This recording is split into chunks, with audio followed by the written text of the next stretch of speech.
Bonjour daholo tsika rehetra. Manao antsika eo salama.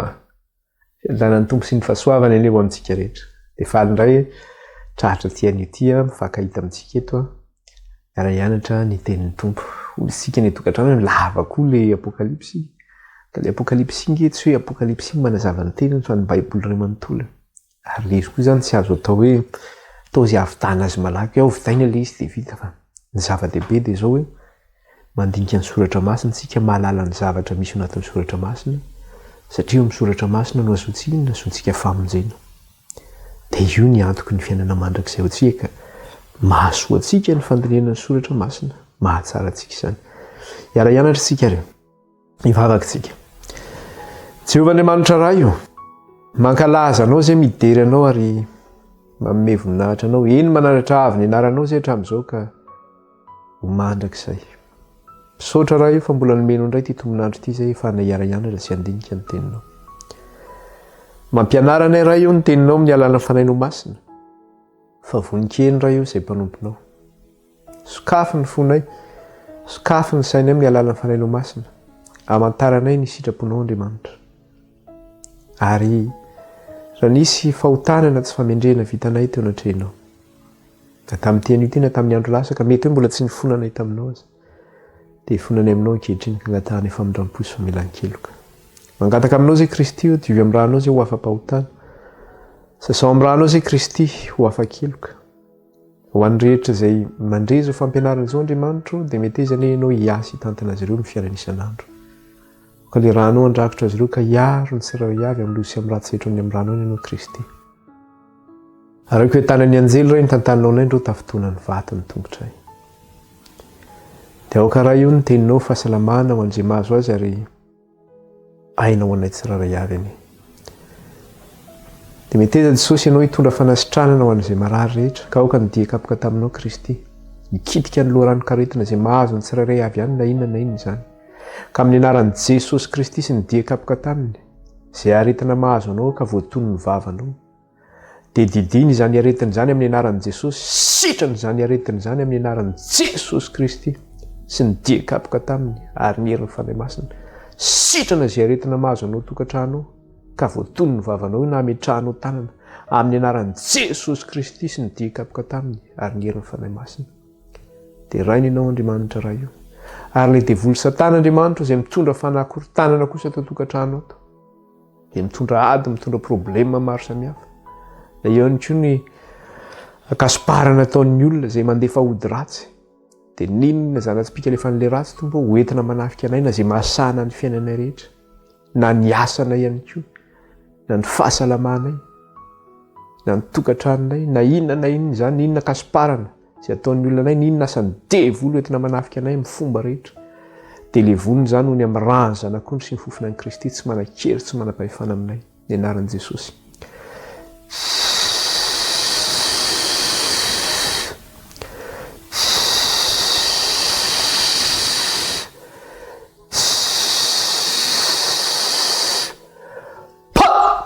Ravy Satana noho ny amin'ny rany zanak'ondry sy ny fofona an'i Kristy tsy manan-kery, tsy manam-pahefana amin'ny tokantrano ny tsirairay avy, tsy manan-kery, tsy manam-pahefana amin'ny fahasalamana ny tsirairay avy, tsy manan-kery, tsy manam-pahefana amin'ny asa mandrarahany tsirairay avy sy izay masana ny fiainan'ny tsirairay avy rehetra. Dia rainy ianao raha io kalazay ny naranao mena voninahitra ny ianao. Dia ompelantananao raha ianao metrahanay izao fampianarana ny teninao izao. Ka aoka raha tsisy arombaka izay ompelantananao anay. Dia aoka Andriamanitra ianao ne no fiarovana avo anay ka tsisy anakorotana ny fianarana ny teninao na anakotaba izany. Fa aoka Andriamanitra ianao fiarovana avo anay ka ninona zana-tsipika lefa n'le ratsy. Dia aoka tompo efa tsy manan-kery, tsy manam-pahefana aminay izany. Dia rainy ianao Andriamanitra raha io amin'ny anaran'i Jesosy. Dia mampianarana ary ny teninao amin'ny alana fanainao masina fa vonikely ray izay mpanomponao. Dia raina sy akalazaina ny anaranao raha io mena voninahitra ny ianao. Halleluja, halleluja, amen. Iroso ary tsika zavatra ndresantsika farany dia mbola teo amin'ile resaka hoe tahaka ny tarehan'olona. Zavatra hitantsika tao anatin'iny dia hoe ny olombelona dia nohariana araka ny endrik'Andriamanitra. araky ny endrik'Andriamanitra no nanaovana azy, lahy sy vavy no nanaovana azy. Vokatry ny fahotana nefa dia simba izay endrik'Andriamanitra tao amin'ny olombelona izay. Iza no nanota voalohany fantatsika tsara, Adama sy Eva no nanota. Rehefa nanota nefa izy dia niteraka izy rehefa avy eo. Maro ny taranany. Ny zavatra nisy ihany koa nefa dia zao, arak'ilay hoe araka ny endrik'Andriamanitra zay zany Adama sy Eva dia zao hoe natsoina zany izy ireo hoe zanak'Andriamanitra, satria izay zany ilay hoe araka ny endrik'Andriamanitra, zanak'Andriamanitra zany. Zany hoe mitovy amin'Andriamanitra zany. Ny zavatra nisy nefa zany rehefa tonga ny fahotana dia simba ny fahotana izay endrik'Andriamanitra zay. Lasa inona zany? Lasa tsy zanak'Andriamanitra zany ny olona izay niaina tao anatin'ny fahotana. Satria ny antsoina hoe zanak'Andriamanitra dia mandeha araka ny sitrapon'Andriamanitra, hoe noforonitsika olombelona araka ny endrik'Andriamanitra. Ozy izy amin'ny teny frantsay teneniny tsara izy hoe à sa ressemblance, selon son image ozy izy. Mitovy amintsika araka ny endriny ozy izy. Araka ny endriny. Ka izy io zany tsy hoe endrika ara-batana fotsiny zany le hoe fitoviana amin'Andriamanitra zany, fa indrindrandrindra zany le toe-tsaina, toe-po, teny hoe araka ny sitrapon'Andriamanitra zany ny fiainanao. Dia io no resahantsika farany teo, tsika niresaka manao hoe mba hamerenana zany le endrik'Andriamanitra very tao amin'ny olombelona zany, dia inona ny zavatra nisy? Nalefan'Andriamanitra Jesosy Kristy manao hoe fa toy izao nitiavan'Andriamanitra n'izao tontolo izao, nomeny ny zanany tokana mba tsy ho very izay rehetra mino azy, fa hanana ny fiainana mandrakizay. Ary izay rehetra nandray azy ozy izy any amin'ny jaonina dia nomeny hery ho tonga zanak'Andriamanitra. Tsy araka ny sitrapon'ny nofona, ny sitrapon'ny olona ozy izy. Fa iny araka ny sitrapon'Andriamanitra, selon la volonté de Dieu. Dia lasa zanak'Andriamanitra zany. Tsy kiverentsika kely amin'ny jaonina toko voalohany izy miteny an'iny zany. Amin'ny jaonina toko voalohany izy miteny an'iny, verentsika kely le izy zany. Jaonina toko voalohany dia vakintsika le andininy faharoambe folo, dia izao no teneniny eo amin'ny andininy faharoambe folo. Fa izay rehetra nandray azy, zany hoe izay nandrain'i Jesosy zany, satria Kristy no nomena zany ho famonjena antsika. Izay rehetra nandray azy dia nomeny hery ho tonga zanak'Andriamanitra, dia izay mino ny anarany ozy izy. Dia ireo izay tsy nateraky ny rà, na ny sitrapon'ny nofo, na ny sitrapon'ny olona, fa na inona? Naterak'Andriamanitra. Naterak'Andriamanitra. Satria i Adama sy Eva nge dia lazaina fa inona? Lazaina fa zanak'Andriamanitra nge. I Adama nge dia lazaina fa zanak'Andriamanitra. Raha mijery fotsiny tsika aty amin'ny satria i Adama namboarina araka ny endrik'Andriamanitra, dia aty amin'ny Luka tsika mijery kely eo akaiky eo ihany, Luka toko fahatelo. Raha isika eo amin'ny Luka toko fahatelo. Dia inona ny zavatra teneniny eo? Mijery an'ilay généalogie zany tsika, na le firazanan'i Jesosy Kristy hoe avaiza noho ny havian'i Kristy. Dia raha mitenitsika zao ohatra ny hoe eo ambany izy eo amin'ny andininy fahavalo amby telopolo no vakintsika, dia izao miteneniny eo amin'ny andininy valo amby telopolo. Dia ahoana ozy izy? Zanak' Enosa, zany hoe zanak' Enosa, zanak' Seta, zanak' Adama. Zany hoe Enosa zany zanak' Seta, dia Seta zanak' Adama. Dia toizako izy, zanak' Enosa, zanak' Seta, zanak' Adama, zanak'Andriamanitra. Zany hoe i Adama zany dia natsoina hoe zanak'Andriamanitra. Satria izy le nampitoviana endrika araka an'Andriamanitra, tsisy. Araka selon l'image de Dieu, araka ny endrik'Andriamanitra no namorona anazy. Lahy sy vavy no namorona ny olombelona tany am-boalohany. Vokatry ny fahotana nefa simba izay zavatra izay. Dia io nefa nazavaina tamin'ny farany teto, manao hoe ny olombelona rehetra eto ambonin'ny tany dia zao avy amin'ny Adama sy Eva no niaviany, satria lazaina fa i Eva no renin'ny velona rehetra, ary Adama no niavintsika rehetra. Dia ny zavatra nisy nefa dia zao vokatry le fahotana izay dia nanahoana? Taorianany nahalavony Adama sy Eva dia latsaka ny zanak'olombelona zany. Ireo zany taranak'i Adama izay nanompo an'Andriamanitra, dia ireo no antsoina hoe zanak'Andriamanitra ireo, araka ny endrik'Andriamanitra. Fa ireo izay nanota zany, dia ireo no antsoina hoe zanak'olona zany, na hoe zanak'olombelona. Dia nateo amin'ny zanak'i Adama fotsiny aza. Nateo amin'ny zanak'i Adama fotsiny aza zany, na Kaina sy Abela fotsiny resahana. Dia i Kaina tsy zanak'Andriamanitra, fa i Abela no zanak'Andriamanitra. Satria i Kaina tsy nandeha araka ny sitrapon'Andriamanitra fa nanota teo anatrehan'Andriamanitra izy.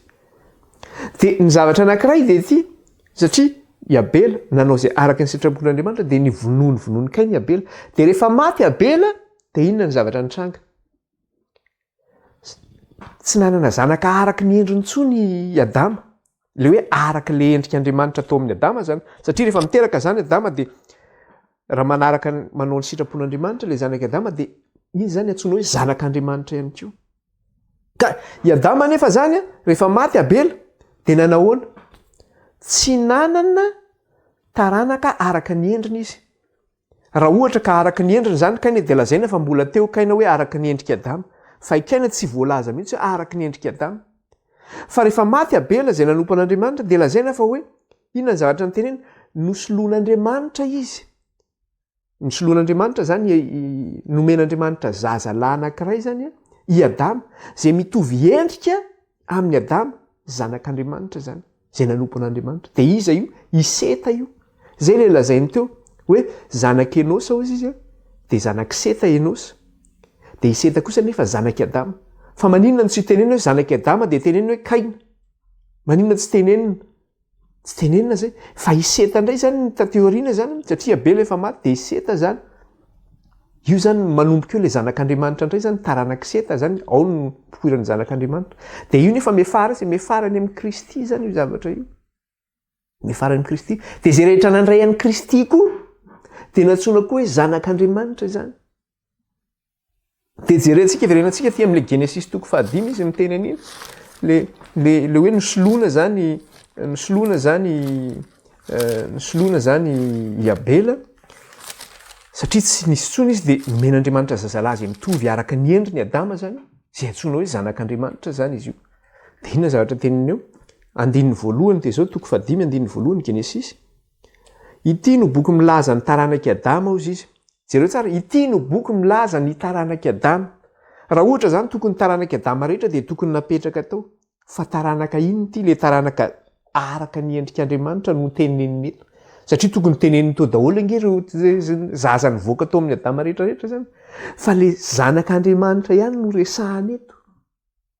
Jereo veritsika, ity no boky milaza ny taranak'i Adama. Tamin'ny andro namoronan'Andriamanitra ny olona dia tahaka ny taren'Andriamanitra no nanaovany azy. Lahy sy vavy no namoronany azy. Zavatra nisy anefa dia zao, dia hozy izy dia nitahy azy izy ka nanao ny anarany hoe Adama amin'ny andro namoronany azy. Zavatra nisy nefa fantatsika tsara fa rehefa avy eo tonga ny fahotana. Taorinan'ny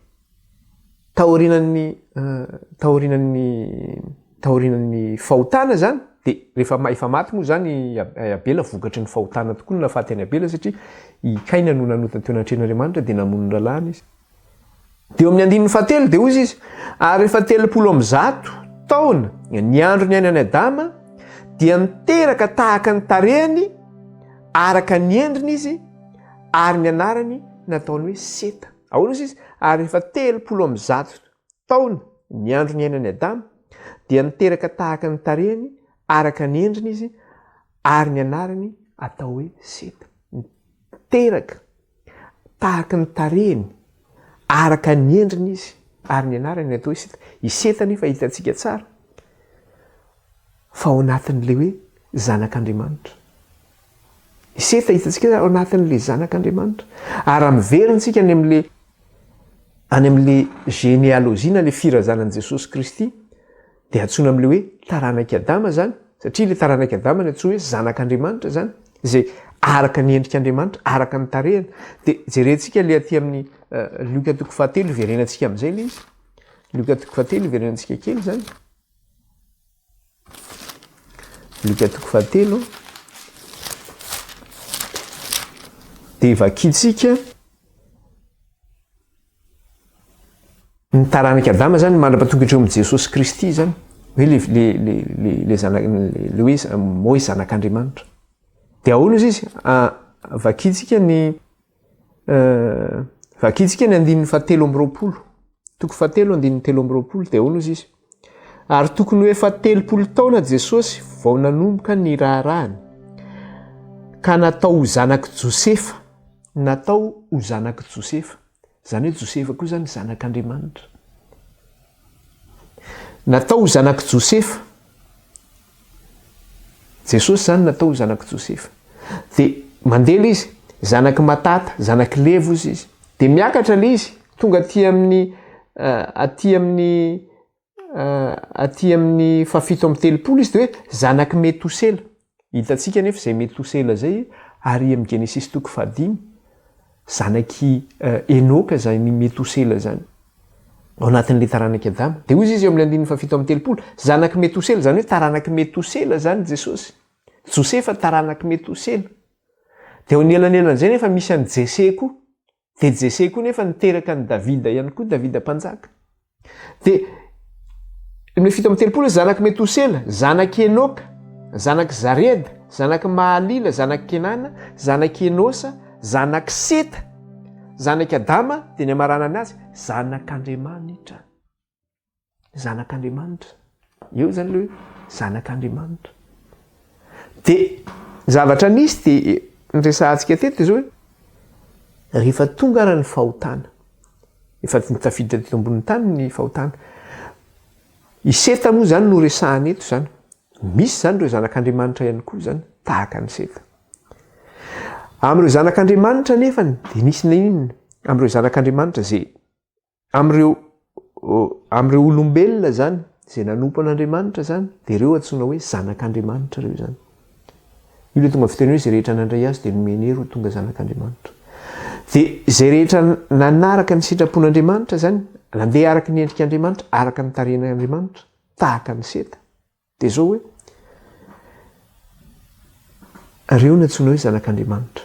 Ireo kosa zay tsy nanompo an'Andriamanitra, tsy nandeha araka ny endriny, tsy nandeha araka ny tarehany, fa nandeha tamin'ny vokatry ny fahotana zany, dia ireo no antsoina hoe zanak'olona. Dia hitantsika le izy taty amin'ny Genesis rehefa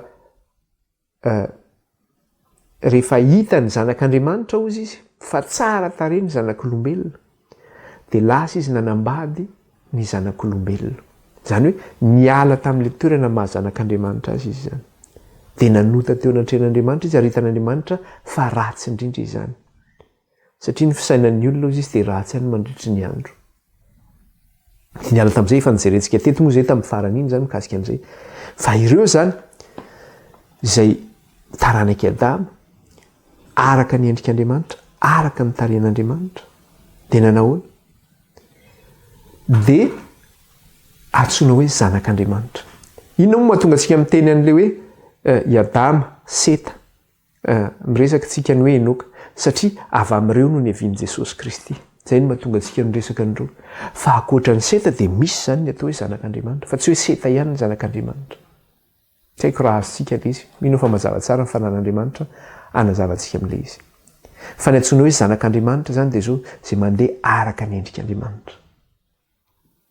Itsika zany rehefa nandray an'i Jesosy Kristy dia tonga iny tonga zanak'Andriamanitra zany tsika. Namaranantsika le lesona efa dia zao hoe io fitovizantsika amin'Andriamanitra io zany ara-panahy zany hitovizantsika amin'Andriamanitra amin'izao fotoana izao satria araka ny endrik'Andriamanitra, araka ny lalàny, araka ny didiny, araka ny fitsipiny, araka ny sitrapony.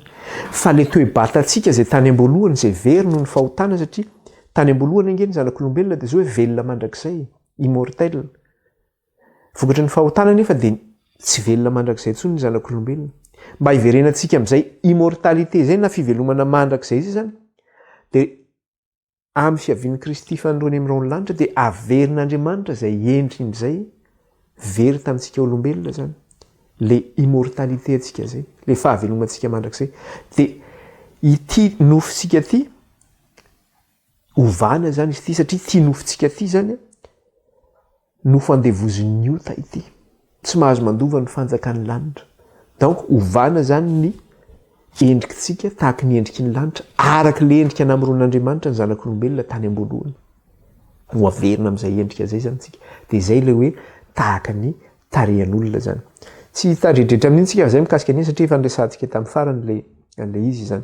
Ka zavatra izay ho resahantsika zany zao hoe miresaka indray tsika zany le resaka hoe voromahery. Inona indray ary ny sary aseho an'ilay voromahery izany. Sary asehon'ilay voromahery zany dia jerentsika ny amin'ny Joba zany dia inona ny resahany ato. Joba 7:30 no jerentsika ao aloha amin'ny salamy misy an'izy io. Joba 7:30. Joba 7:30 dia ny 9:20. vakitsika amin'ny 15 ny fahendrenao va no mampanidina ny hitsikitsika sy mampamelatra ny elany ianatsimo. Le voromahery zany io. Amin'ny teny frantsay tsy inona aigle ny ilazany azy ato. Est par ton ordre que l'aigle s'élève. Fa amin'ny teny gasy zay zany ilazany an'izy hoe hitsikitsika hozy izy. Ny fahendrenao va no mampanidina ny hitsikitsika sy mampamelatra ny elany ianatsimo. No ny didinao va no eakaran'ny voromahery sy anaovan'ny akaniny eny andringiringy. Eny amin'ny aram-bato no itoerany sy anaovan'ny akaniny. Dia eo tampon'ny aram-bato sy eo amin'ny fiarovana. Eny no hitazanany ny remby, mahatsinjo lavitra ny masony, mitsentsitra rany zanany, ary iza no itoeran'ny faty, ary izay itoeran'ny faty dia any izy. Aiza ozy izy ny toerana ny fahendrenao izy izy no mampanidina ny hitsikitsika, zany hoe mahatonga azy manidina eny ambolana eny zany ka mampamelatra ny elatra ny ngezabeny. Rehefa misy le aigle reny tsy haiko tany États-Unis ngamba rehefa mijery documentaire reny any Amerika dia rehefa mamelatra ny elany iny le aigle ngezabeny zany le voromahery 2 mètres d'envergure zany hoe mahatratra 2 metatra iny rehefa misokatra ohatr'izao iny elany iny zany hoe tena ngeza zany ny voromahery. Dia ozy izy no ny didinao va ny akaran'ny voromahery sy anaovan'ny akaniny eny andringiringy. Ianao zany mampakatra azy eny andringiringy eny ambony eny amin'ny aram-bato eny izy no mametraka ny akaniny zany. Eny amin'ny aram-bato no itoerany anaovan'ny akaniny dia eo tampon'ny aram-bato sy eo amin'ny fiarovana. Any no hitazanany remby mahatsinjo lavitra ny masony. Any no hitazanany remby mahatsinjo lavitra ny masony. Zany hoe rehefa mihaza zany izy dia eny izy mijery mihinana sakafo hoaniko androany. Ery ambany ery izy mijery izy ery ambony ery. Le ery ambany ery ngy tsy mahita azy. Fa masony io zany tena mahita lavitra zany ny masony iny hitany. Eny izy mijery ny remby zany. Mahatsinjo lavitra izy ny masony. Dia io mampatsiaro anao an'le aty ampitan-dranomasina mantsy zany efa mandeha ny tanàn-dehibe zany efa betsaka ny misy anazy io resaka hoe vidéo surveillance. Zany hoe feno caméra zany iny amin'ny aty amin'ny tanàn-dehibe. Dia iny mijery ny olona rehetra io zany raha ohatra hoe misy incivilité zany. Inona moa ny incivilité? Resaka ohatra hoe misy olona migafo ohatra ny manimba ny zavatra mpanjakana, na mety koa misy olona misy miady, na mety hoe misy mpangalatra na ohatra zany. Na hoe misy olona namono olona dia amin'iny ijereny hoe taiza ny lalany ity na ahoana ny fandehany ity, amin'ny alalan'ny caméra ny ijereny an'izay zavatra zay. Fa ianao zany raha olona tsy mahalala an'izay zavatra zay, ary ny olona tsy mieritreritra an'izany mihitsy. Raha tsy olona mpijery criminel angamba tsy mpijery an'izany. Le criminel émission tiako tenenina.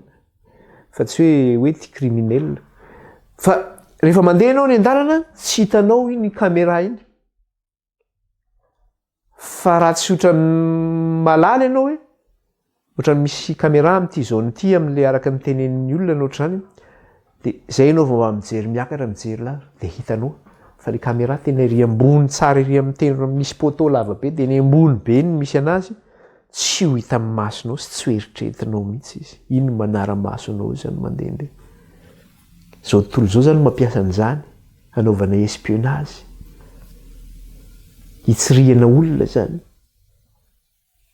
Fa ianao kosa zany Andriamanitra tsy mampiasa an'izay fa zay ny hevitry le voromahery zany. Hoe ny mason'Andriamanitra mahita izao rehetra izao. Hitan'Andriamanitra zany ny zavatra misy manerana n'izao tontolo izao. Ka ny aigle mantsy na ny voromahery le mijery ny remby izy, mijery ny haza ao alaina izy, dia iny izy dia efa mijery mahita ino izy ity? Mahita bitro izy, dia avy eny izy midina, tsy hitan'le bitro akory izy. Na mahita trondro ao anaty rano izy, avy eny ambony izy mahita tonga dia io hoe miakatra ambonimbony iny le trondro makamaka masoandro aty ambony. Manidina avany izy avec un vol rapide hoy ny fitenenana zany amin'ny fandehany ampangiana-pandehany iny, voasambiny le trondro amin'ny tongony ao anaty rano. Andriamanitra zany mahita ny zavatra rehetra. Zay zany le endriky le hoe voromahery. Andriamanitra mahita izao rehetra izao. Zay zany hevitry le voromahery. Ka eto amin'ity zao tontolo zao ity zany dia tsisy miafina eo anatrehan'Andriamanitra. Fantatr'Andriamanitra avokoa ny zavatra misy. Na misy olona ny tena hoe manao, ataontsika ohatrany hoe manao corruption zany, na fangalarana, tena hoe amin'izay tiana anaovana azy, mieritreritra izy hoe tsisy mahita izy fa hitan'Andriamanitra zany. amin'ny olona mangalatra ny ampiasana io hoe androany raha ny tsisitsisy olona dia mangalatra kely eo ampiasana hitan'Andriamanitra zany. Ianao mandeha mijokojoky io dia mandeha mampirafy kely riananina ry hitan'Andriamanitra zany. Ianao mangalatety mandeha miantsena io hitan'Andriamanitra zany. Ianao mitondra taxi be io na resevera mampiditra kely any am-paosy hitan'Andriamanitra zany. Tsisy miafina aminy zany. Sy ny zavatra maro samihafa. Zany ny zavatra fantatsika. Fa ny zavatra tsy fantatsika be dia be izay hitan'Andriamanitra nefa ny olona mieritreritra tsy iza mahita amin'izao e. Fantatra Andriamanitra sy hitan'Andriamanitra zany ary jerentsika mihitsy zany fa ho hitan'Andriamanitra na ao amin'ny toeram-pandrianao ary fantatra Andriamanitra zany. Izay eritreretinao amin'ny alina ao fantatra Andriamanitra zany. Ka izay ilay teneniko hoe ny malagasy dia tena endry ny Ntaolo malagasy. Ntaolo malagasy tena endry. Fa ny ohabolana amin'ny Ntaolo malagasy dia miteny mihitsy hoe aza ny loha samangina ny jerena fa Andriamanitra ao tampony loza izy. Satria nahoana mahita zany ianao ilay loha samangina be eo dia mieritreritra ianao andeha hangalatra etsy amin'ny olona ry anao ohatr'izany fa tsisy olona. Dia zao raha ianao mieritreritra hoe satria raha mahita olona tapoka ianao dia tsy masahy ianao fa raha tsy mahita olona ianao dia tena hoe mangina izy zany dia lasa ianao mangalatra manao izay zavatra tsy azonao atao. Fa aza ny loha samangina ao izy nijerena fa Andriamanitra ao tampony loza. Zany hoe Andriamanitra zany mahita anao izy no atahory. Zay ilay izy hoe rehefa miasa ianao any ampiasana, miasa amin'ny tomponao ianao, na miaramila ianao, na mpiasa birao ianao, na mpanampy ianao, na mécanicien ianao, na inona mety asanao any tsy fantatro, miasa aman'olona ianao. Dia izao tadina hoe ho an'Andriamanitra no anaovako an'ity asa ity, izy no atahory, izy no omey voninahitra. Fa aza mieritreritra afaka manao an'izao kely fa tsy eo ny mpampiasa na afaka manao mieritreritra anao hoe tsy eo ilay mpampiasa dia aleo fa tsy tonga amin'ilay fitenenana hoe mandiha ny voalavo fa tsy eo ny saka, les souris danse, satria tsy eo ny saka zany. Fa rehefa vao eo ny saka zany daholo no misy. Na amin'ny toeram-piasana izay misy ary ange mahita an'izany tena mandiha mihitsy ny voalavo. Dia zany ilay izy. Misy zany zavatra zany. Ka aoka zany tsika izay hoe Andriamanitra mahita ny zavatra rehetra. Tsika rakizy ao an-trano io mieritreritsika tsy eo ny eny androany ao anaty fitoerana sakafo anaty armoire ao misy sakafo tsara. Mamely mafy tsara ny sakafo. Sao dia ravitoto ny laoka dia iny dia angalam-pihinanao mangala-pihinanao. Tongony eny avany. Ahoana? Iza nikitika ny ravitoto io? Dia hozy ianao tsy za mihitsy dia mitsikitsiky izy nefa hita daholo ilay nifiny iny tratra. Tratra anao. Zay nge ilay izy. Aza ny loha samangina ny jerena fa Andriamanitra ao tampony. Andriamanitra zany mahita ny zavatra rehetra. Niny ny toerana misy anao. Ka izay zavatra rehetra mitranga ety ambanin'ity masoandro ity hitan'Andriamanitra jerentsika ihany amin'ny Job any. Zay ilay zavatra teneniny eto. Eo amin'ny Job ihany 7:20 ny jerentsika. Dia ny andininy 7:20 sy ny 4:20.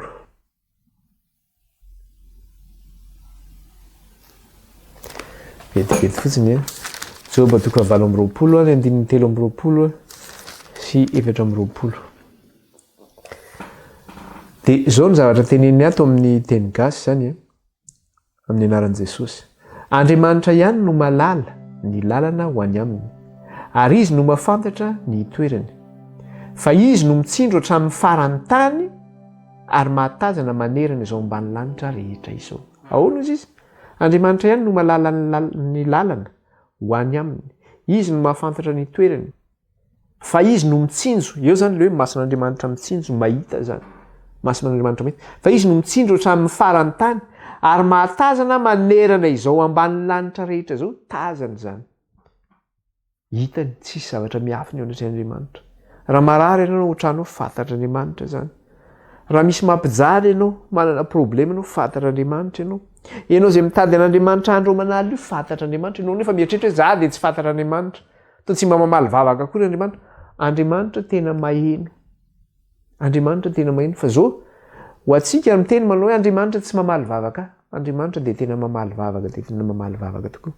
Raha tena mitady azy amin'ny fonao manontolo ianao, amin'ny herinao manontolo, amin'ny sainao manontolo.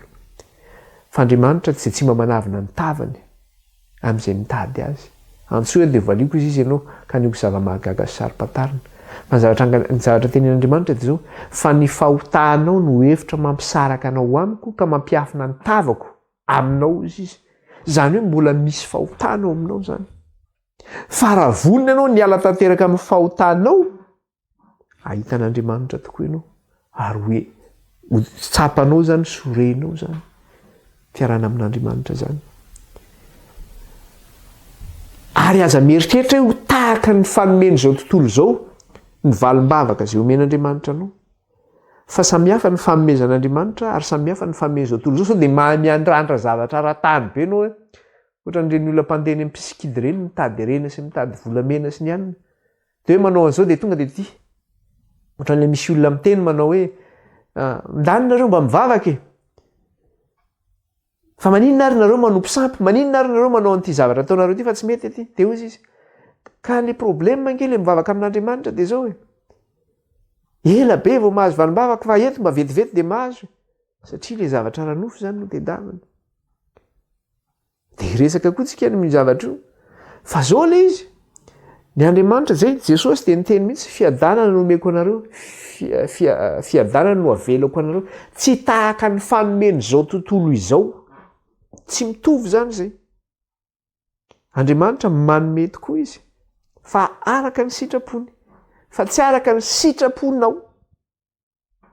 Zavatra roa tsy mitovy zay fa tena mamaly vavaka anao izy. Fa raha resaka ranofo ny tedarinao dia diso fanantenana eo anao. Fa Andriamanitra dia miahanao tokoa. Izy zany mahita ny zavatra rehetra. Dia izay ilay teneniko teo hoe izy mahita ny zavatra rehetra izay misy antsika. Maheno izy. Teniny dia miteneny koa manao hoe raha ao amin'Andriamanitra zany tsika dia hoy izy manao hoe fa raha ny zanako sy ny asan'ny tanako izy izay mangataka amiko andro manalina moa tsy haino any an-danitra any ka hamalo izy. Zany hoe raha mitaraina amin'Andriamanitra andro manalina zany tsika dia mamaly Andriamanitra. Fa arak'ilay tenenina foana zao raha mbola misy fahotana eo aminao ka tsy esorinao dia tsy ahita ny tavan'Andriamanitra ianao. Tsy hitanao zay. Tsy hitanao zany zay zavatra zay.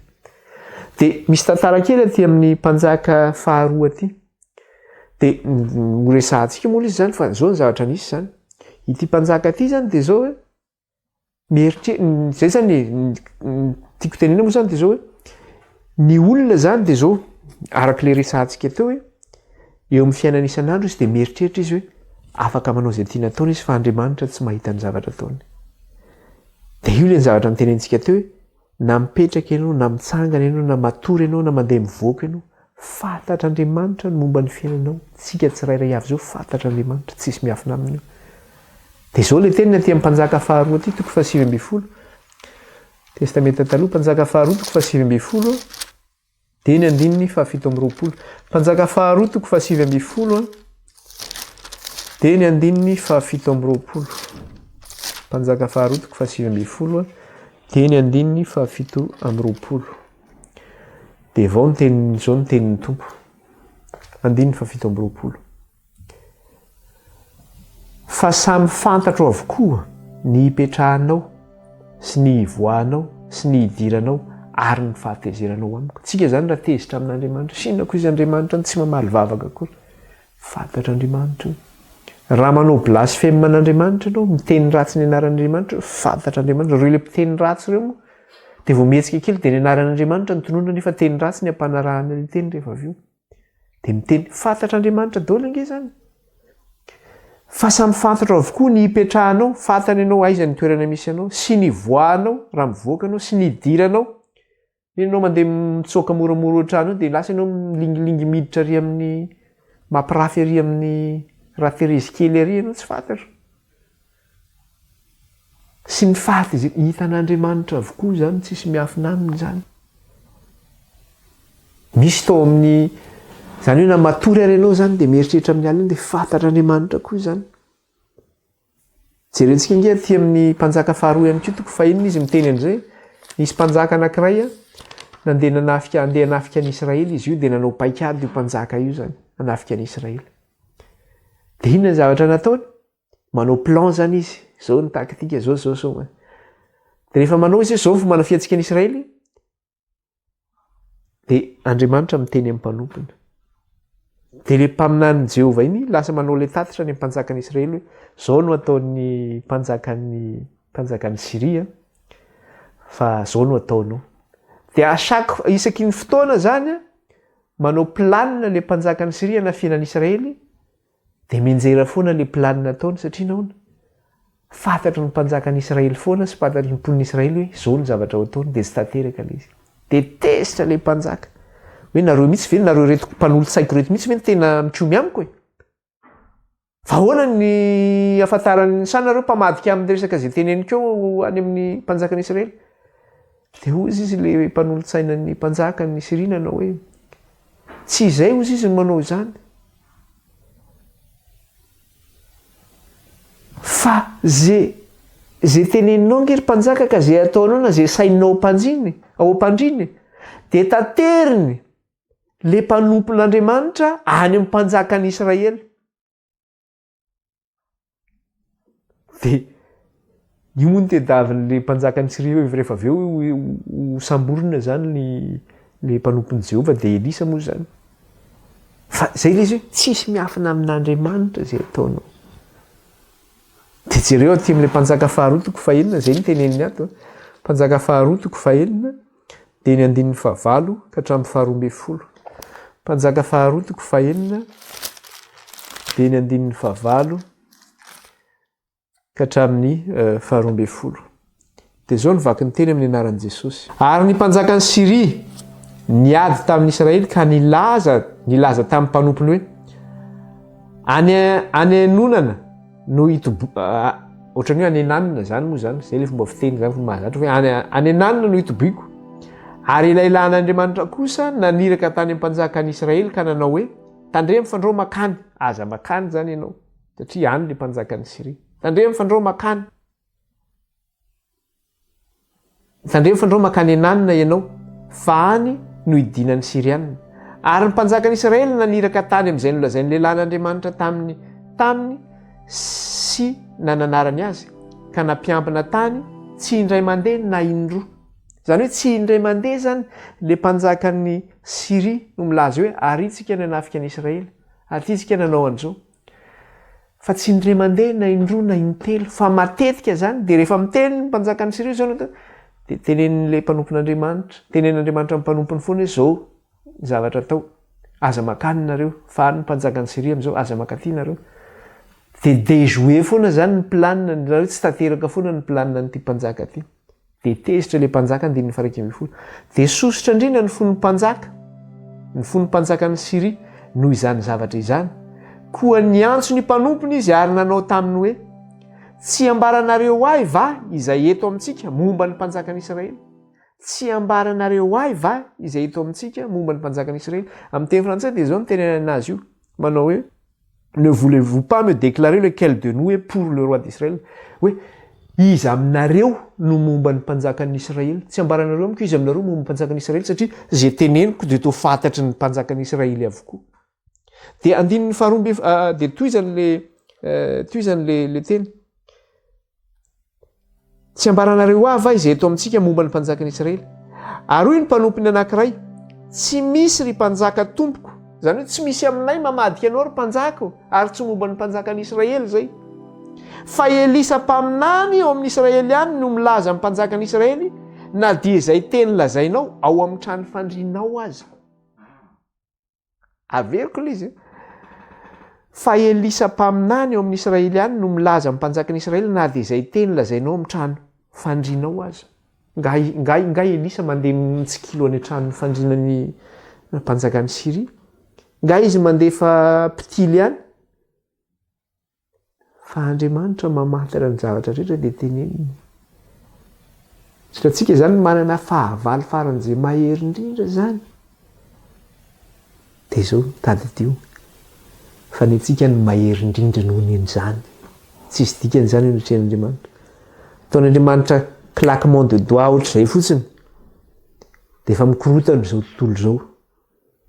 Iny ara-Covid teo no tonga dia efa ohatran'inona efa misahotaka daholo. ny herin'Andriamanitra ety tsy azonao mesureny, tsy azonao refesina zany herin'Andriamanitra zany. Mahery tokoa Andriamanitra, tsy takatry ny saina ny fialebiazana.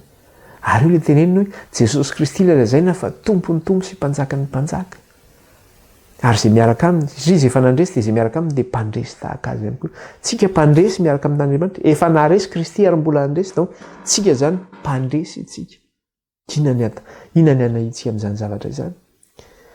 Na dia arak'ilay teneny teo, na dia zavatra saintsainao mpandrinao aza ozy izy dia tateriny any amin'ny mpanjakan'ny Israely. Fantatr'Andriamanitra izy ataontsika. Aza ny loha sa mangina fa Jehova ho tampoloha, hitan'Andriamanitra zany rehetra zany. Farany amin'izay ohatra raisitsika zay dia zao hoe misy anankiray ihany koa taty amin'ny testamenta vaovao.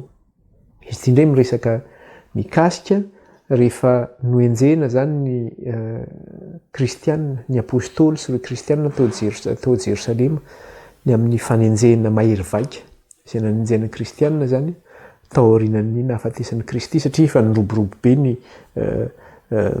be ny isan'ireo kristianina zany izay resy lahatra ny amin'ny fahamarinany amin'ny Kristy hoe mitsangana tamin'ny maty Kristy. Dia nenjena izy ireo, natao azalamby izy ireo. Dia lasa izy ireo zany nandeha tamin'ny toerana anankiray, dia amin'ny toerana anankiray nisy an'zareo dia zao hoe niarahana ny zavatra rehetra, niarahana ny sakafo, ny fampizaraina ny fananana, satria no ny fanenjena sy ny zavatra nitranga dia zao hoe nivarotra fananana ny vahoakan'Andriamanitra zany. Ao ny nivarotra tany sy izay fananana rehetra zany. Dia naterina teo amin'ny apôstôly zay dia nizaraina izay fananana zay zany rehefa naterina teo amin'ny apôstôly. Zavatra nisy anefa dia zao, Andriamanitra mahalala ny zavatra rehetra. Dia nisy tamin'ireo nivarotra ny fananany, satria fa fanarahana zany lisy teo amin'ny fiangonana hoe satria misy ny tena mahantra be zany, nisy ny manana dia mba ahafahana hoe mba tsisy mahantra na tsisy manana fa mba mitovy zany satria zanak'Andriamanitra. Dia samy nanatitra teo daholo zany amin'ny folo manontolo. Nisy nivarotra fananana kosa, nisy mpivady anankiray izay nivarotra ny fananana, antsoina hoe Ananias Safira no anaran'izy io zany. Dia rehefa nanatitra ny vola vidin'ny taniny zany izy sy ny vidin'ny fananany teo amin'ny apôstôly izy, dia iny ny zavatra nataony. Nanimbinany izay vola naterina zay, nefa efa niteneranina ilay izy. Nanimbinany zany izay vola zay.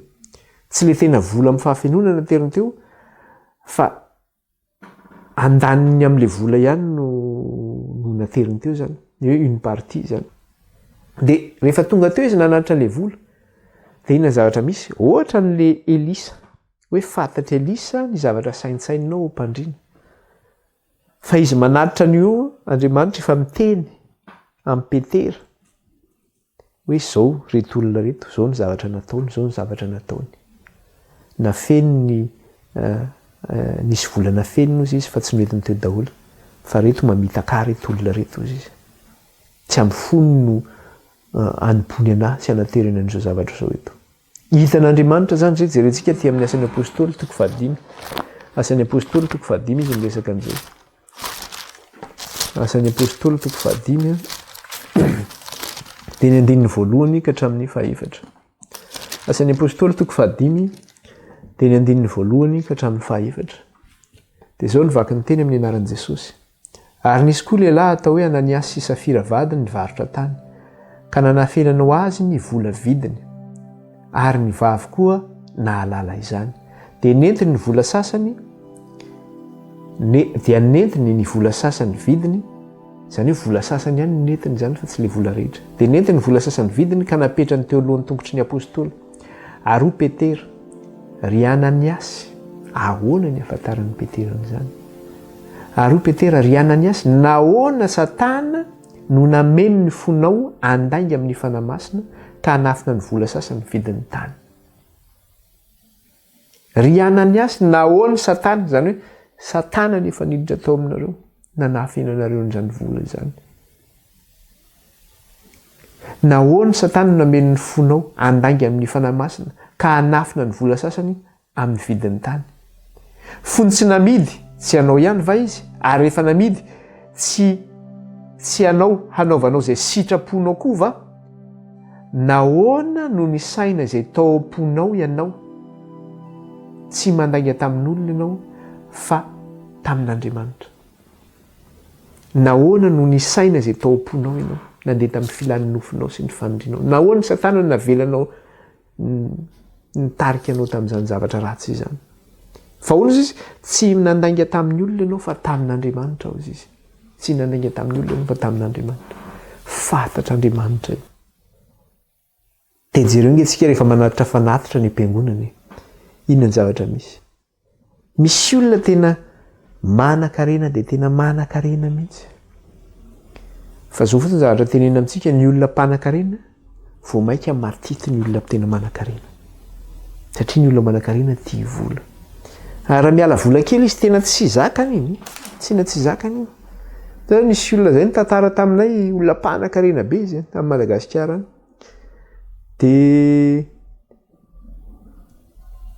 Dia raha mbola azony atao zany, tsy mamoaka volana kely fotsiny aza dia tsy mamoaka izy.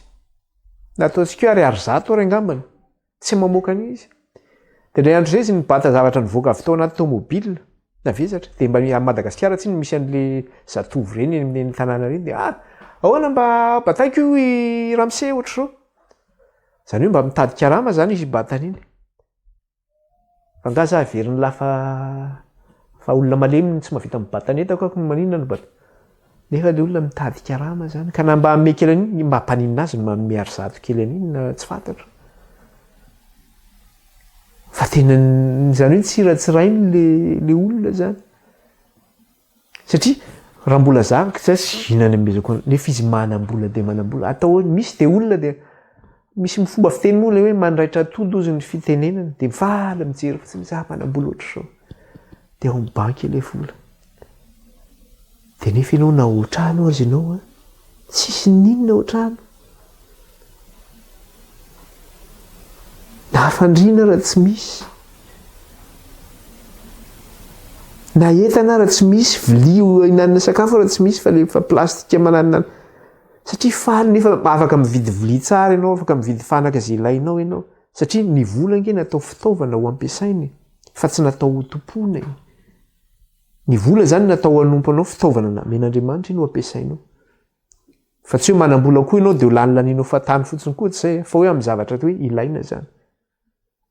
Fa tsy ny vola no tomponao, fa raha ohatra ianao zany mametraka fara mijery volany amin'ny banky fotsiny. Na hoe atao amin'ny primina tsara, manompo vola zany ianao satria faly ianao mijery le vola. Manana an'izao vola zao, manana an'izao vola zao. Dia tamin'ny fahavelona anao nefa tsy nampiasainao akory le vola zany. Maty ianao, ho aniza zany iny vola iny zany. Raha mba nanampiny mahatra koa ianao efa. Fa zay misy olona mandeha any am-piangonana. Tonga any am-piangonana izy. Tômôbila tsara tarehy tonga eo, palitao kravaty, manatitra fanatitra eo izy. Fa marary azy na mametraka 5 000 ao anatin'ny fanatitra ao azy. Raha mamety dia 20 kely zany ny arifa. Ohatran'ny hoe majinika kely aty tsy ilana azy tsony. Zay le tsisy ilana azy tsony nge ny avoaka. Mahabe paosy hoe majinika kely aty izy. Fa na 5 000 raha marary azy. Raha misy mandeha mandrotraka fanatitra, maka le fanatitra ao paosy eo mamoaka. Amin'izao moa tsy inona fa ny vola matevina dia efa hoe 100 000 zany. 100 000 na hoe 2 alina ny matevina ny Madagasikara. Raha mamoaka ianao dia mahoatra mba mieritreritra indray 5 000 indray no avoaka. Dia tsy hitany ihany izy nefa efa mandeha milahatra zany ery amin'ilay fanaterana fanatitra ery. Tonga eo amin'izay le olona nefa fa miandro torianao fa baraka raha tsy handrotraka fanatitra. Ny hitany anefany le 2 alina ny hitany fa tsy le 5 000. Hitany azy ato. Ohatrany manahirana be le izy nefa ianao mba tena ohatrany mba manan-karitra. Nalefa ihany le izy fa rehefa lasa le izy. Tena tsy hitako le ihany le 100 000 indray ty lasa marina mafy. Le 2 alina ty dia ahoana zany? Dia marary le 2 alina nefa ho an'Andriamanitra. Iza ny asa mitantana anao? Zany ve mba hisaorantsika an'Andriamanitra raha olona? Zay nge mahatonga an'Andriamanitra miteny any amin'ny Mika any izy miteny an'le izy. Na any amin'ny Malaki mantsy fa tsy hoe Mika, any Malaki izy miteny an'le izy manao hoe aterinareo izy ny fanatitra sy ny fahafolo-karena mba hasikanina ny trano firaketako. Ary izaho nitoetra amin'izany aho izy raha tsy mba hanjotrahako fitahiana manana ambiampy ho anareo. Zay zany atero amiko izy Andriamanitra ny fanatitra sy ny fahafolo-karena. Andriamanitra anke no miteny an'izany, misy fiangonana mantsy manao an'izany fafolo-karena zany, de be deaibe no miteny aty amin'ny ilany manao hoe te anakarena reo, te zao reo, te zao reo. Angamo le zany resaka mpafolony zany ange tsy any fiangonana zany, an'Andriamanitra izany. Ary raha olona no mangataka an'izany tsy azo atao zany, fa Andriamanitra ange no mitaky an'izany, fa tsy atero amiko izy, atero amiko ny fanatitra sy ny fafolo-karena izy mba hasikanina amin'ny trano firaketako. Ary izaho toetra amin'izany izy mba handrotsahako fitahinana raha tsy rotsaka aminareo raha tsy sokatra aminareo ny varavaran'ny lanitra izy, ka handrotsahako fitahinana manana ambiampy ho anareo izy. Ny fanaovanao an'izay zany de zao hoe Andriamanitra zany manao défi amintsika mihitsy. Manao défi Andriamanitra hoe zaho toetra ange zaho. Atero amiko zany de ho hitanao fa ho sokafako ny varavaran'ny lanitra ka handrotsahako fitahina. Défi nge zany. Fa ny sasany reo mahafafolo-karena de lasa an'le pastery daholo ny volan'ny fiangonana. Lasa ny anina daholo. Raha lasa ny pastery indray de anazy sy Andriamanitra indray zay. Satria ny fafolo-karena rehetra tsy an'ny pastera. Pastera koa mandray karama ao am-piangonana, misy ny karama. Ka raha hoe pastera daholo no maka ny fafolo-karena fa tsy izy koa zay. De ireny pastera maka ny fafolo-karena ireny, na reny le manodina vola fiangonana reny, ary io tsy resaka hoe any amin'ny fiangonana misy fafolo-karena eny, fiangonana hafa koa misy ny mpanodikodina vola hafa any amin'ny nafanatitra io na zavatra hafa. Fa reny olona reny de tadidio tsara fa eo tsara an'Andriamanitra ange reny. An'Andriamanitra reny, tsika tsy miditra amin'izay. Vita ve nadiditsika eo anaty an'Andriamanitra? Nanao tsika tsy ho an'ny pastera nanaovantsika an'izay. Fa an'Andriamanitra nanaovana an'izay. Mba hahafahana ihany koa mamonjy ilay fanazy hevery zany. Satria ny fanaterantsika an'iny zany ho hamonjena ihany koa ny fanazy hevery mbola ampiasaina an'iny vola iny zany. Tsy vitan'izay fa ao na amin'ny fiangonana fotsiny ary ao ny misy ny mahantro, misy ny malahelo, misy manana problème. Zay ny fiangonana no manampy an'ny zavatra zay. Zay nge le zavatra nisy teo amin'ny anany asa safira ndresantsika teo. Le fanampiana eo amin'ny nivon'ny fiangonana ihany koa le izy. Ka raha ohatra zany ka tsy ampiasainao amin'izay le vola men'Andriamanitra hoe anaovana an'izay zavatra zay, de ahoana zany? Ataonao mampanankarena anao? Fa tadidio tsara fa eo anatrehan'Andriamanitra ny fitsarana anao. Raha tsika koa nefa mavoaka an'Andriamanitra tsika tsy manatitra an'izay zavatra zay, de ahoana? Fa tadidio fa tany amin'ny zanak'Israely nge nisy ny zavatra zany. Nangatan'Andriamanitra io fafolo-karena io aterina tao am-piangonana. De nanatitra ny zanak'Israely fa nisy mpanompon'Andriamanitra zay niasa ho an'ny Israely, zanaky Eli, mpisorona be, zay tsy nanaja. Atsotrika hoe zareo zany ny pastera tamin'izany vanim-potoana zany. Reny zany ny mpiandry ny ondry. Reny no mandray ny fanatitra. Fa nanao zay ratsy teo mason'i Jehova izy. Satria nanotafady ny fanatitra zay naterin'ny zanak'Israely teo amin'ny tempolo. Ka rehefa nahita an'izay ny zanak'Israely, ohatra ny azo apoarintsika amin'ireo mpitondra fivavahana amin'izao fotoana zao zany, zay manotafady izany fanatitra na fafolo-karena ny am-piangonana zany, ka mampiasa izany amin'ny intérêt personnel. Fa reo zay manao an'izay, le zanaky Eli mpisorona be, de ny zavatra nisy de ty.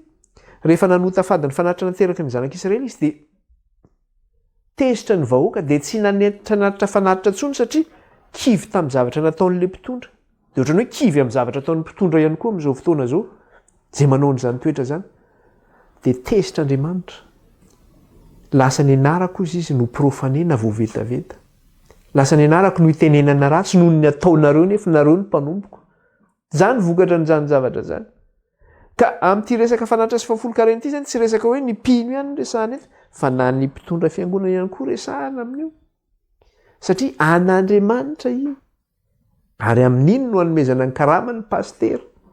Fa tsy hoe iny de anahy daholo ty. Satria zany raha olona aiza ianao hoe Andriamanitra nge no mitsara anao, fa tadidio tsara fa tamin'ny andron'ny testamenta taloha de zao hoe ny fafolo-karena. Iny no zaraina ho karaman'ireo levita sy ny mpisorona teo amin'ny telopolo rehetra. De ny menan-jara daholo na ny veuve hoe efa minio ny vehivavy maty vady hoe nanana mpisorona izy vadiny taloha, de mbola nanana anjara teo amin'ny tempolo ihany, mbola hoe ty anjarany. Zany hoe ho an'ny olona malahelo taty aoriana zany. Zany hoe fizarana ny karama ho an'ny mpitondra fiangonana zany zay zavatra zay. Sy ho anaovana ny asan'Andriamanitra. Jany zatra entre parenthèse ihany zay zavatra zay. Naty farantsosina zay fa dia mitandrema antsika. Betsaka nefa nenjera, betsaka nefa lavo. Ho an'izay mbola tsy lavo dia mitandrema tsara hoy ny tompo. Ho anareo izay manao azy efa mijoro tsara mitandrema fandrao lavo. Mety ho lavo koa zany tsika. Miambena mafy mba tsy ho tratra amin'izay zavatra zay. Dia hozy izy raha manao izay tsy mendrika ianao mifanatitra na fafolo-karena ny Andriamanitra ka tsy manatitra izay tokony ho aterinao eny an-tren'Andriamanitra. Tsy amin'ny olona no nandanganao fa amin'Andriamanitra no nandanganao. Amin'Andriamanitra. Andangy amin'Andriamanitra ianao. Inona ny fitahiana irotsakanao amin'izany? Izay nge ilay hoe manatanteraka ny baikon'Andriamanitra hoe miobeira zany. Manatanteraka ny baikon'Andriamanitra. Ten'Andriamanitra izao ataonao dia manao ianao izay ny ten'Andriamanitra. Izay ilay hoe makatoa ny tenin'Andriamanitra. Dia io ilay tenin' Jesosy manao hoe ny famarana izay ampiasainao ihany, iny ihany nanomezana anao. Araka ny fitahiana omen'Andriamanitra anao dia araka izay koa no fanatitra sy ny fafolo-karena terinao. Fa tsy ny fitahiana omen'Andriamanitra anao fa tena miavosa. Dia mbola 20 ihany ny alotsaka ao anaty fanatitra ao. Ny fafolo-karenao langa ny zavatra terinao tsy araka an'iny. Dia izay mikasika an'ilay izy, izay mikasika an'iny.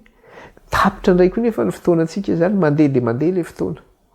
Mbola tsy tapitra indray fa mbola eto ihany tsika dia izahantsika faranana amin'ny lesona manaraka ilay lesona zany mikasika an'iny. Fa izay ilay izy hoe tsisy zany izay miafina eo anatren'Andriamanitra fa mibaribary sy mianjanja avokoa eo anatren'Andriamanitra zany rehetra zany. Eny na amin'ny fafolo-karena sy fanatitra dia hitan'Andriamanitra zany. Fanatitra terinao amin'ny tempolo io, ao am-piangonana hitan'Andriamanitra io. Vola afeninao an-trano io fa tsy tokony homenao an'Andriamanitra ny anjaran'Andriamanitra fa dia afeninao hitan'Andriamanitra io. Nefa monjena fanahy maro.